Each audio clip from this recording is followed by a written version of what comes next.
6 o'clock.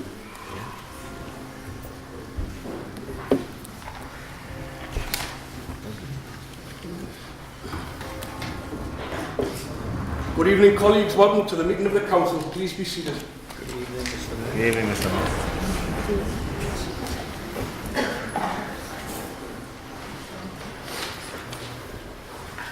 I am required to inform you that this meeting is being recorded.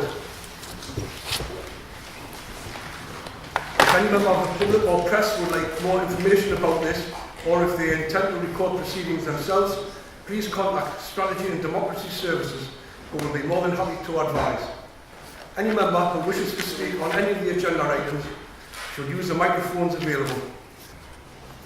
I recently made a visit to South Shields Mosque with the council leader following the horrific attacks on 2 mosques in New Zealand. I know members join me in expressing our sincere condolences to the people of New Zealand. On behalf of the council, I have written to the ambassador of Mozambique, expressing our condolences following the devastating cyclone which hit the country in March of this year. Finally, this is Councillor Michael Clare's last council meeting, as he is not standing for re-election. May I record the council's appreciation for his work. Mr. Mayor, just before we leave that item, in relation to Councillor Clare, clearly again work commitments necessitate Michael not attending this evening, but I couldn't let the occasion pass without me placing my own personal thanks to Councillor Clare for his work on behalf of South Tyneside Council since 1992. Michael wasn't just a very good political colleague, he's also been, and he also is, a very good personal friend, and during a period when the party on South Tyneside was angry with itself and we were at meetings and all the rest of it, Michael always provided great support to me on so many occasions. Previous leader of the council, Paul Waggett, made him a chairman of the scrutiny committee. When I assumed the leadership of the council, he joined my cabinet, and then in the latter years became chair of the Riverside Community Area Forum. Whatever position he's held, he's done so to the best of his ability with great integrity. And it was such a great shame that he isn't able to stand due to work commitments. But Mr. Mayor is still relatively young. As I get older, middle age seems further away, but nevertheless, Michael is still relatively a young man, and one would hope that he might consider rejoining the council should personal commitments enable him sometime in the future. But for now, we wish him well for the future.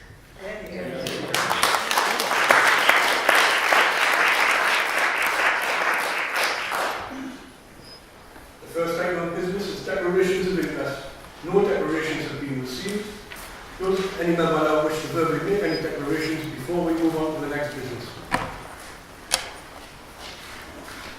The next item of business is the minutes of the meeting of council of the 28th of February 2019. Are they accepted as a true record? Agreed.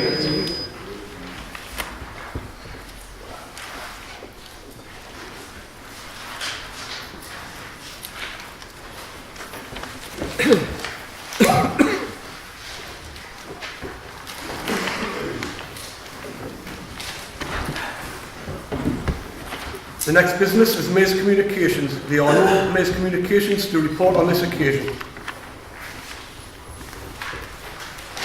The next business is to consider a report of the Corporate Director, Children, Adults and Health on children and young people, participation and engagement. I will ask Councillor Moira Smith to formally move the report. Councillor Smith. Right, thank you, Mr. Mayor. Our Safeguard Wins programme for children and young people has been recognised as good by Ofsted in recent years, which has led to South Tyneside being recognised as a Department of Education partnering practice. As part of this programme, we have invested funding received, which is strengthening our services for children in care. This report highlights some of the work that has taken place over recent months for our children and young people. Our participation and engagement team continue to work with children and young people across 3 main groups. That's Mini Magic, Magic and the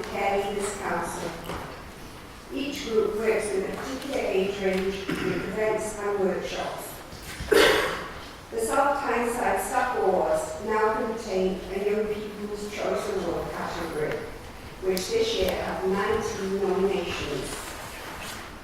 In October 2018, our Care Leaders Council planned and organised a celebration evening held at Preston's house with over 75 guests attending.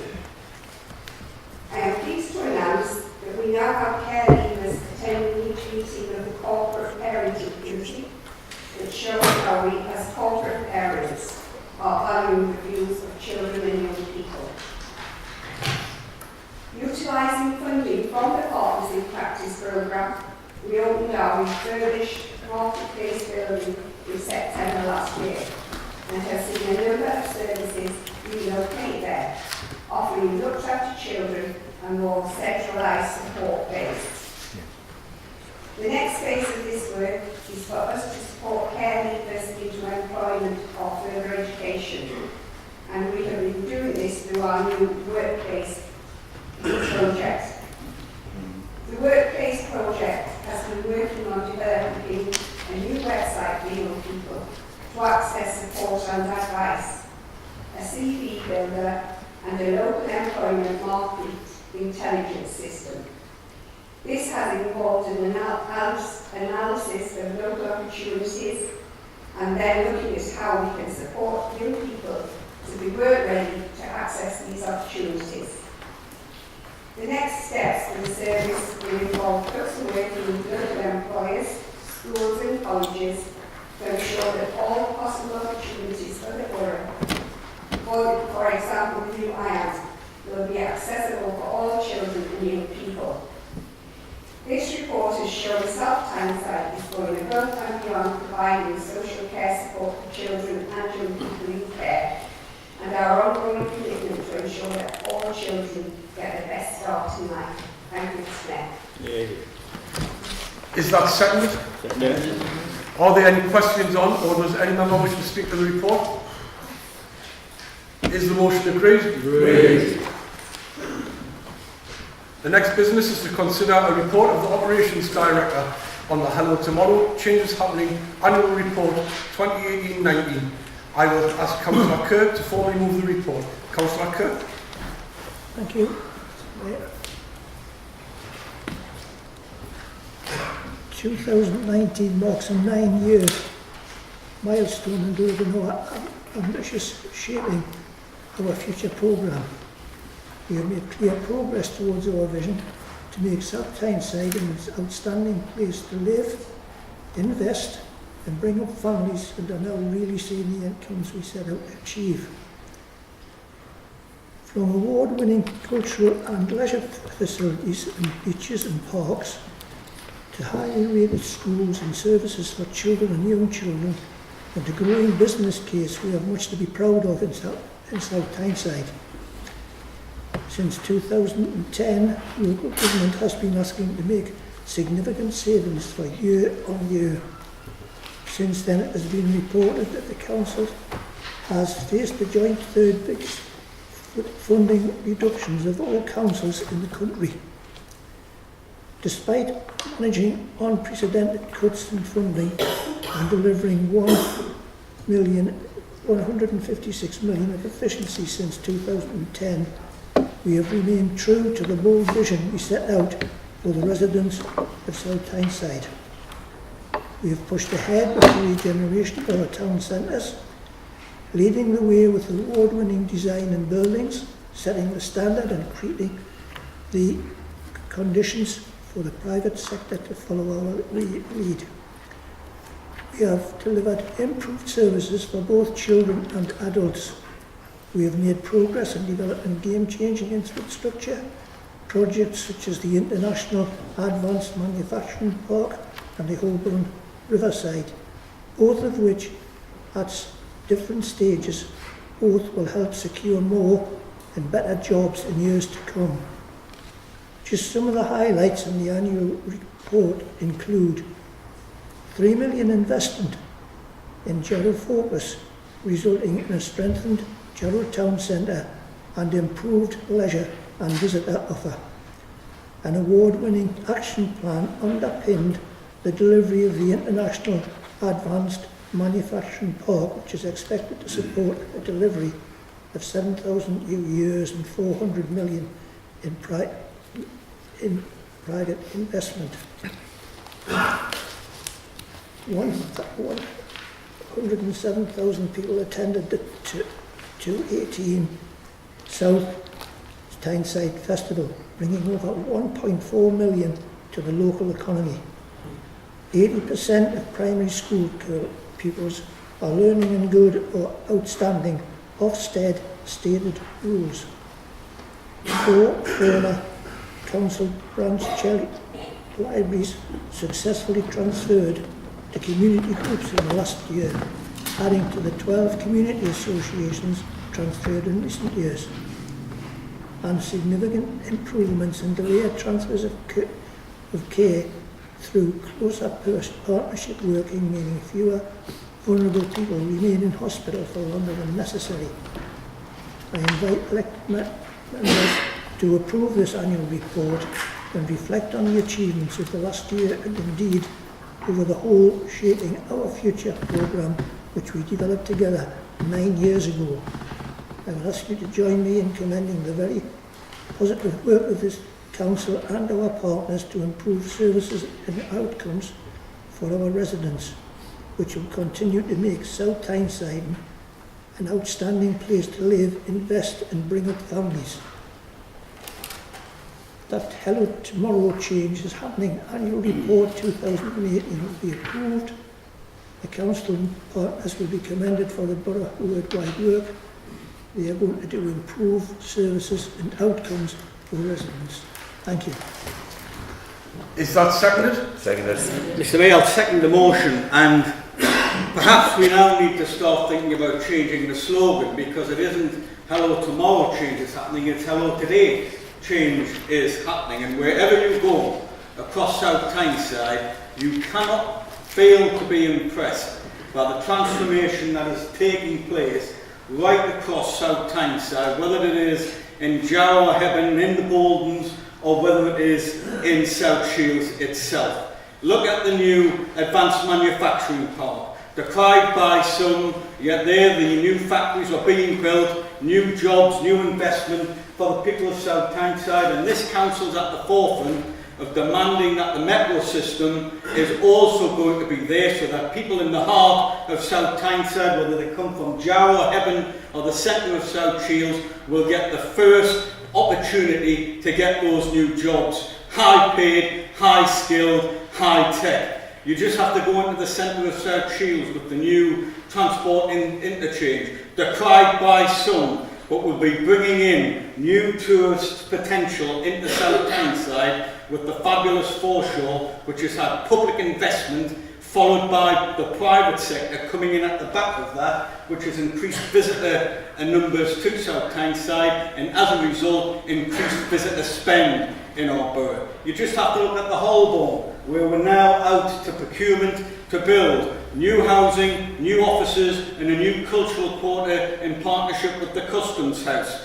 That's going to be taking place later this year, creating additional footfall for traders in South Shields to have confidence to relocate here in our fabulous new town centre, which will see a new cinema, new associated eateries, new shops that will take cognizance of the fact that people's shopping habits have changed because of the rise of the internet and the rise of the click and deliver generation. Just yesterday, as Councillor Ellison will tell us, the opportunity of a new school in Hebburn because of the rise in the population in the new houses which have been placed there. Our new housing company, Centuria Homes, decried by some, building new houses for people across South Tyneside. This council is going to be at the forefront of not only building houses for people who choose to rent, but also for people who choose to buy, bringing more investment into South Tyneside. And you know, Mr Mayor, there'll be many people over the next few weeks decrying the work of South Tyneside Council, believing that they have all of the answers for the fact that this council is having to deal with nearly 40% less cash than we had in 2010. But this is a council which is not, which is thriving and surviving because of the policies which this Labour Council has been implementing and the strategies that we have adopted, strategies within a Labour social justice agenda, bringing our workforce with us to bring new prosperity to South Tyneside. That is the message that we will be taking to the electorate on May the 2nd and ask for their support once again.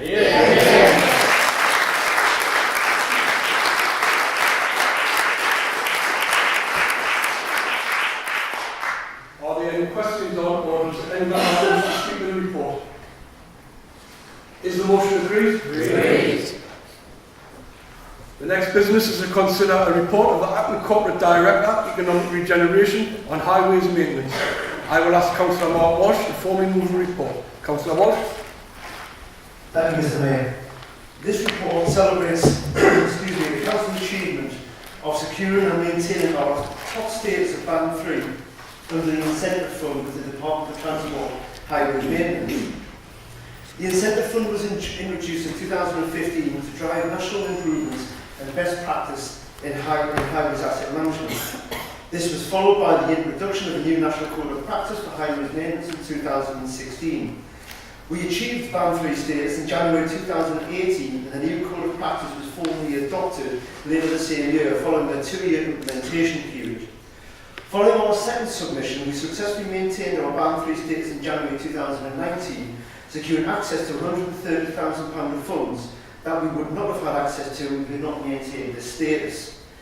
Through the Council implementing the Code of Practice fully with our Band 3 status, we have introduced new road and footway surfacing materials such as micro asphalt, and implemented a number of advanced software packages to do with asset management, programming and condition modelling of our highways and byways. The benefits and improvements that have resulted include the extra funding from the incentive fund in 2018 of £78,000 and £130,000 in 2019. Major improvements in the condition of our strategic road networks such as A, B and C roads through the application of good asset management enabling targeted work on smaller estate roads. And the reduction in the road maintenance backlog from £69 million to £65 million, a £4 million reduction. This has all been achieved, Mr Mayor, alongside major transport schemes such as Lindisfarne and the Arches.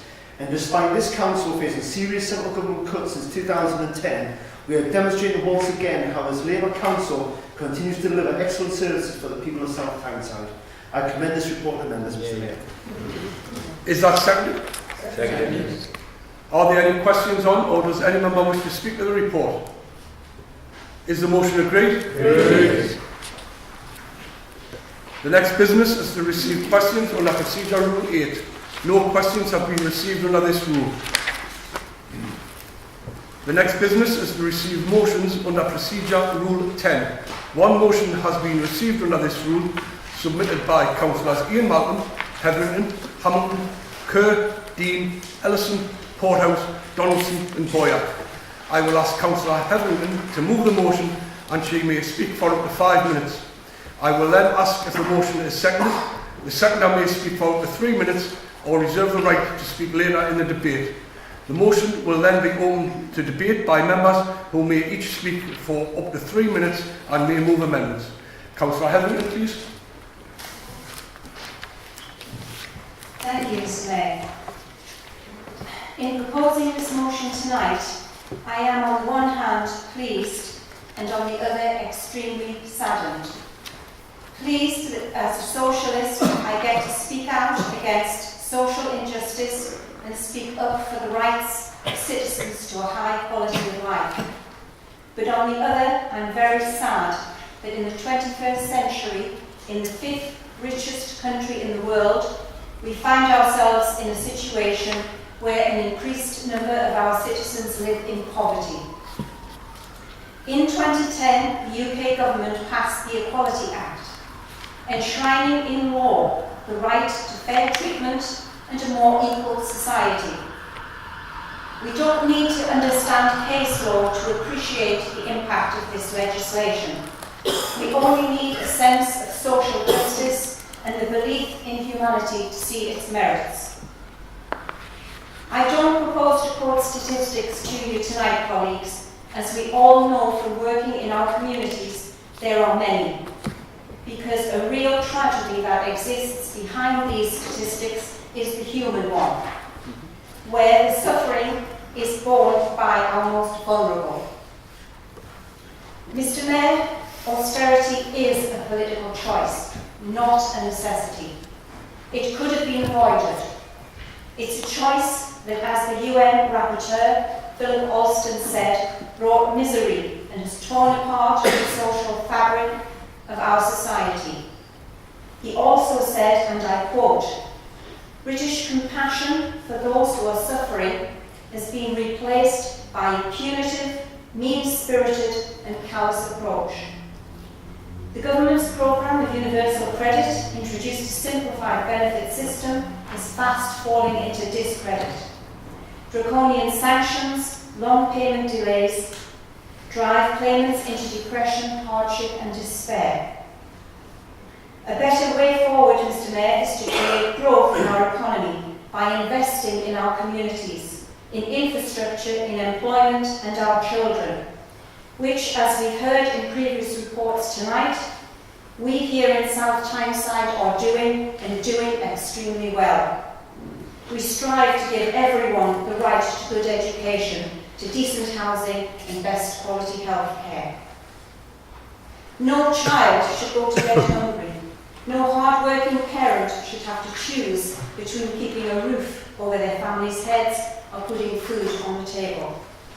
No one should have to rely on food banks to feed their families. That is the real human tragedy behind the austerity choice made by this Tory government. Tonight, Mr. Mayor, in supporting this motion, we can send a message loudly and clearly to the Tory government that enough is enough. They can no longer bury their heads in the sand and pretend that all is well when the very fabric of our society is breaking down. So I urge colleagues to support this motion, to write to the Secretary of State, Work and Pensions, to the Chancellor of the Exchequer and the Prime Minister, urging them to bring to an end this pernicious regime of austerity and invest in all of our futures, particularly those of our children, as they are our future, by growing our economy, which will in turn benefit everyone in our society. And so, Mr. Mayor and colleagues, I commend this motion to you tonight for your support. Thank you. That's good.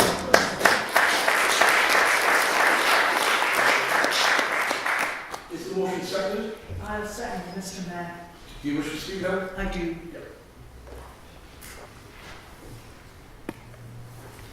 Mr. Mayor, colleagues, like my colleague Councillor Hetherington, I'm pleased to second this motion, but sad that I've got to.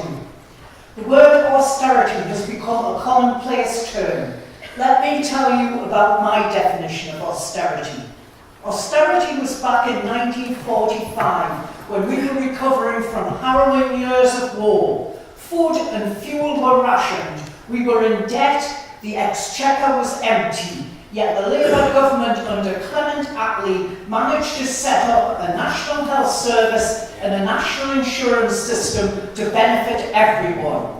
Fast forward to the present day, when we have a government using austerity as a political weapon against the poorest while giving tax cuts to the rich. The cost of living is going up on a daily basis, yet benefits are frozen. How I hate that word benefits. It was called entitlement when I started work for the Ministry of Pensions. Fear of the backlash from the pensioners means that the triple log ensures that they receive increases every April. No such luck for everyone else. It has been calculated that these charges are taking £2 million a year from the local economy, money that would have been spent on goods and services, because these people don't stash their money in offshore accounts or import luxury goods. They spend local and put money into local businesses. If this were not bad enough to freeze the level of benefits, you've got the benefits cap. On the face of it, it sounds perfectly reasonable. For example, £442.31 a week for a couple or lone parents in Greater London. but factor in astronomical housing costs of the private sector and we are entering the economics of total madness. Landlord puts rent up which exceeds the benefit cap. Tenant can't pay and is evicted. Local authority are then obliged to put them in temporary housing at a cost in excess of the rent they couldn't pay. Where is the economic sense in that? A punitive measure designed to look as if they're getting tough.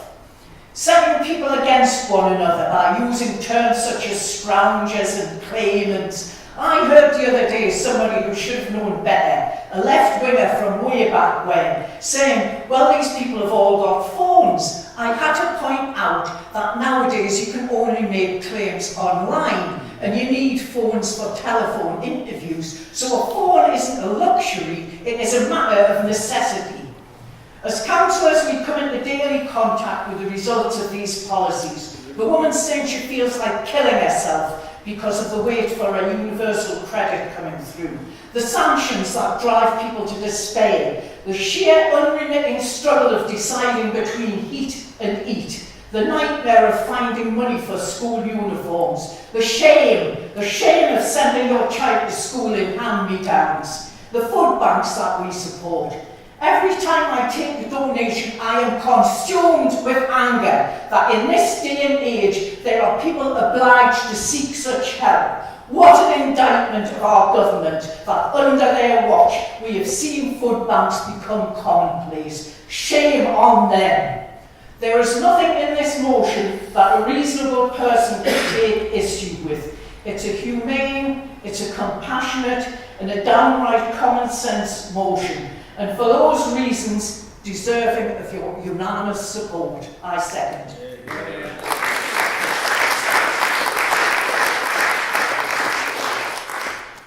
The motion is now open to debate by members. Do any members wish to speak, question or move an amendment? Councillor Hammond. Mr Mayor, I'm proud to put my name to this motion. Proud of the officers and members of this council who donate to food banks. Proud of our MP who forced this government to measure food poverty. And proud of the people of this borough who go out of their way to help others. But I'm ashamed that in the sixth richest country in the world, so many of our citizens are living in poverty because of the actions of this Tory government. I'm disgusted when Tory MPs smile as they visit food banks they've forced upon this country, and sickened when they cry after hearing the food banks are running out of food. Sickened because they don't understand that it is their fault people in our country are starving. They claim unemployment is low, but forget that more people are on zero-hour contracts or in insecure work than at any time since the Great Depression. People may not be queuing outside shipyards to see if there's any work, but they are waiting by the phone hoping today will be the day they get a few hours paid work. Universal credit means the safety net that was the welfare state now barely exists. How can anyone survive 4 or 5 weeks waiting for a payment that isn't enough to live on? Not just when you claim the first time, but when your circumstances change, including when you get those 3 or 4 hours paid work you were hoping for. Child benefit was the lifeline that put food on the table for kids during the darkest days, but now it's just another way of creating class divide. Children are treated as first, second and third class citizens depending on their order of birth.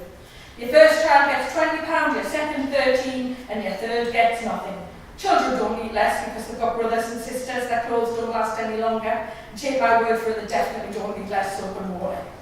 Yes, all the Tories do is repeat their mantra of don't have children you can't afford. Is that the child you had 5 years ago but you can no longer afford because of public sector cuts mean you've lost your job? The teenager who costs too much now you're on a 0 hours contract? Or baby you're struggling to feed because like my mum, your husband who's in full-time work, when you fell pregnant with your 4th child was killed in an accident before that baby was born. Of course the government isn't totally heartless. You can claim for a 3rd child if you've been raped. If you report it to the police, that is, and you're prepared to tell strangers at the DWP what happened to you, every detail, and prove that you're telling the truth. They'll make you relive every single detail of your worst nightmare over and over again before deciding whether you're telling the truth to give you enough £13 a week for that child. Not ideal when you're trying to bond with the baby. Rape is not and should never be used as a weapon to decide whether a mother should be able to feed their child. There's already a petition on the Parliament website calling for this horrific abuse to be stopped, but it needs far more than the 6,000 signatures it has so far if we're actually to make a difference. The UN Special Rapporteur said that in the UK, poverty is a political choice, and of course he's right. Jacob Rees-Mogg, who's busy moving his money, millions to Ireland to avoid the financial devastation of Brexit, and his 6 children won't suffer from the 2-child limit. And Boris Johnson's £23,000 a month part-time job with Telegraph means he doesn't have to worry about the zeros hours contract. But you can be sure that the draconian policies of this Tory government will make Mrs Rees from Heaven and Mr Mogg from Jarrow and Miss Johnson from South Shields an awful lot poorer. So please support this motion, sign the petition, and at the next election vote out this omni-shambles of a government and let the world know that poverty is no longer a political choice of the UK. Thank you.